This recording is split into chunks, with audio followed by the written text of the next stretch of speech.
രതീഷ് രാജൻ എവിടെയാ, നാട്ടിൽ എവിടെയാ ഡ്യൂട്ടി ചെയ്യുന്നത്?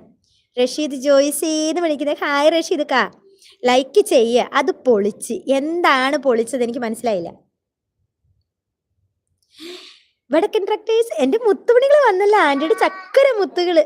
എങ്ങനെയുണ്ട് മോനെ, പഠിത്തമൊക്കെ നന്നായിട്ട് പോകുന്നു? അമ്മ എന്ത് ചെയ്യും? അമ്മ ലൈവിൽ ഇരിപ്പുണ്ട്. അമ്മയോട് എൻ്റെ ഒരു ബിഗ് സല്യൂട്ട് കൊടുക്കണം. അമ്മയോട് പറയണം, ചേച്ചി തിരക്കായതുകൊണ്ടാണ്, ഡ്യൂട്ടിയിലായതുകൊണ്ടാണ്, പിന്നെ ലൈവ് പോകുന്നതുകൊണ്ടൊക്കെയാണ് അമ്മേനെ ഇപ്പൊ ചേച്ചി വിളിക്കാത്തതെന്ന് പറയണം കേട്ടോ. ആൻറ്റി വരുമ്പം കണ്ടോളാം. ആൻറ്റി ഇടയ്ക്ക് എപ്പോഴേലും സമയം കിട്ടുമ്പോൾ വിളിക്കാമെന്ന് പറയൂ കേട്ടോ. ഞാൻ വീട്ടിലാണുള്ളത്, വീട്ടിലേക്ക് വന്നിട്ടുള്ളതാണ്. ഓക്കെ, അവിടെ സമയം എത്ര? ഇവിടെ സമയം 8 മണിയായിട്ടേ ഉള്ളൂ കേട്ടോ. ഓർഡിനറി സുഭാഷ് ലൈക്ക് 15 പറഞ്ഞിട്ടുണ്ട്. സുഭാഷ് ചേട്ടാ, എന്ത് കഴിച്ചു? എന്നെ എടുക്കുവാ? ലൈവ് കൂടിക്കൊണ്ടിരിക്കുവാണോ? ഓർത്തോണിക്സ്. ഓക്കെ ഓക്കെ, ഓർത്തോയാണല്ലേ. അപ്പം ഞാൻ നാട്ടിൽ വരുമ്പം കാണാൻ വരാം. നാട്ടിൽ എവിടെയാണെന്നും കൂടി പറയണേ. തൃശ്ശൂരാണല്ലോ അല്ലേ കിരൺ?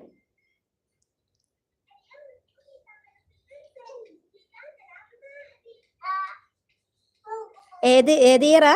അല്ല, മൊത്തം എക്സാം എല്ലാം കഴിഞ്ഞ് ഇപ്പൊ പ്രാക്ടീസ് നടത്തുവാണോ? അതെയോ പഠിക്കുന്ന ഭാഗമൊന്നും അല്ലല്ലോ അല്ലേ? ലൈക്ക് ചെയ്യണേ, സബ്സ്ക്രൈബ് ചെയ്യണേ. പുതിയ ആൾക്കാരൊക്കെ. ആൽഫിൻ പാട്ട് പാടും. ഏതാണ് ആൽഫിന് പാട്ട് പാടുന്നത്? മുത്തേ സുഖാണോ? റഫീഖിക്ക, ഇതേ നമ്മുടെ റഫീഖിക്കാനെ എല്ലാവരും ഒന്ന് സപ്പോർട്ട് ചെയ്യണേ, സബ്സ്ക്രൈബ് ചെയ്യണേ. നമ്മുടെ പാവമൊക്കെ ആണ് കേട്ടോ. ഞാൻ ലൈക്ക് അടിക്കണോ വേണ്ടിയ? അത് ഇക്കാൻ്റെ ഇഷ്ടം ഇക്ക. ഞാൻ ആരെയും കമ്പൽസറി ചെയ്യത്തില്ല. എന്നോട് ഇഷ്ടമുള്ളവരൊക്കെ ലൈക്ക് ചെയ്യുക, സബ്സ്ക്രൈബ് ചെയ്യുക. ഞാൻ ആരോടും എനിക്ക് വേണ്ടി ലൈക്ക് ചെയ്യണേന്ന് പറഞ്ഞ് ഞാൻ ലേലം വിളിച്ച് നടക്കത്തില്ല, സബ്സ്ക്രൈബ് ചെയ്യണേന്ന് പറഞ്ഞ് ലേലം വിളിച്ച് നടക്കത്തില്ല. എന്നോട് ഇഷ്ടമാണെങ്കിൽ ലൈക്ക് ഡാറ്റ്. ഓക്കെ. ഹക്കിം കാ, ഹായ്, എന്തൊക്കെയുണ്ട് വിശേഷം മോളെന്ന് ചോദിക്കുന്നുണ്ട് ആൽഫിൻ ചേച്ചിക്ക് സുഖം തന്നെ. ഹക്കിം കാ കൂന്ന് വീണ്ടും വിളിക്കുന്നത്. ഞാൻ പോണു. എന്താണ് സുഭാഷിയുടെ പോകുന്നത്? സുഭാഷിയേട്ടൻ എന്നോടൊന്നും പറഞ്ഞില്ല. എന്താ കഴിച്ച്, എന്തുണ്ട് വിശേഷം, ഇന്ന് എന്തായിരുന്നു പരിപാടി, ഡ്യൂട്ടി ആയിരുന്നു, ഒന്നും പറഞ്ഞില്ല കേട്ടോ. ഏതെങ്കിലും ഒരു പാട്ട് പാടിയാൽ മതി. മുത്തേ മുത്തേ എന്നുള്ള പാട്ട് പാടട്ടെ? ഹക്കിം കാ മതി. പഠിച്ച് ഇറങ്ങിയത് ഇപ്പോഴാണ്. ഇവരുടെ ഹോസ്പിറ്റലിൽ തന്നെയാണ് പഠിച്ചത്. Okay okay. അങ്ങനെ മുത്തൂറ്റിൻ്റെ ഹോസ്പിറ്റലുണ്ടോ? എനിക്കറിയാൻ മേലഞ്ഞിട്ട് ചോദിക്കുവാണേ. എൻ്റെ മോൾക്ക് വേണ്ടി 15 ലൈക്ക് അടിച്ച്. താങ്ക് യു റഫീഖക്ക. എല്ലാവരും നമ്മുടെ റഫീഖക്കാനെ ഒന്ന് സപ്പോർട്ട് ചെയ്യണേ. പാവാണ് കേട്ടോ, പുതിയതായിട്ട് തുടങ്ങിയ ഒരു ചാനലാണ്. അപ്പോൾ എല്ലാവരും ഒന്ന് സപ്പോർട്ട് ചെയ്യണം കേട്ടോ. എന്നെ സപ്പോർട്ട് ചെയ്തവരെല്ലാവരും നമ്മുടെ ഇക്കാനെ ഒന്ന് സപ്പോർട്ട് ചെയ്യണം കേട്ടോ. ഉപ്പയും മോളെ അതുപോലെ തന്നെ. 10:40 ആയിട്ടുണ്ട് അവിടെ അല്ലേ? ഇവിടെ 8 മണി ആയതേ ഉള്ളൂ. 8:10.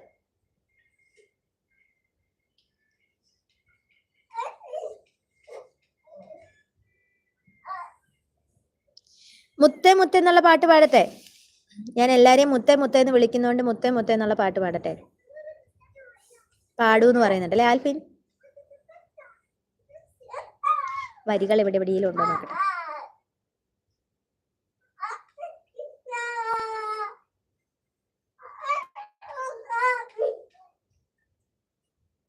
കളിയാക്കാനാണെങ്കിൽ എന്നോട് പാടാൻ പറയരുത് കേട്ടോ. അറിയാവുന്ന രീതിയിലാണ് പാടുന്നത്. മുത്തേ താങ്ക്സ് എന്ന് പറയുന്നുണ്ട്. ബിനിച്ചേട്ടാ പാടരുത്, കറണ്ട് പോകും. കണ്ടോ, ഞാൻ പറഞ്ഞില്ല, എൻ്റെ ബിനിച്ചേട്ടൻ അപ്പം തന്നെ കമൻറ്റുമായിട്ട് വരും. ബിനിച്ചേട്ടൻ ഇപ്പം പറയും ഓക്കെ ഗുഡ് നൈറ്റ് എന്ന് പറഞ്ഞിട്ട് വിട്ടുപോവേ. അതിനാണോ? അല്ല, അത് ബിനിച്ചേട്ടനല്ല. ആ വരുന്നത് ബിജിച്ചേട്ടനാണ്. ഈ വരുന്നത് നമ്മുടെ ബിനിച്ചേട്ടനാണ് കേട്ടോ. മുത്തേ മുത്തേ കിങ്ങിണി മുത്തേ, നിനക്കെന്നും ഉറങ്ങിടാൻ ഒരു ചിപ്പിയണിയമ്മ. കാൽത്തളയിൽ കൈവളയിൽ കിലുകിലേ കളിയാടി വരും നേരം കാതോർത്തിരുന്നിയമ്മ. പിച്ച പിച്ച വയ്ക്കും കൺമണിയേ, എന്മിഴി തന്നിലെ കൃഷ്ണമണി നീയേ. പിച്ച പിച്ച വയ്ക്കും കൺമണിയേ, എന്മിഴി തന്നിലെ കൃഷ്ണമണി നീയേ. മുത്തേ മുത്തേ കിങ്ങിണി മുത്തേ, നിനക്കെന്നും ഉറങ്ങിടാൻ ഒരു ചിപ്പിയണിയമ്മ. സോങ് എന്ന് പറയുന്നുണ്ട്. സോങ് നല്ലതായിരിക്കും. ഞാൻ പാടിയത് നന്നായിട്ടില്ല.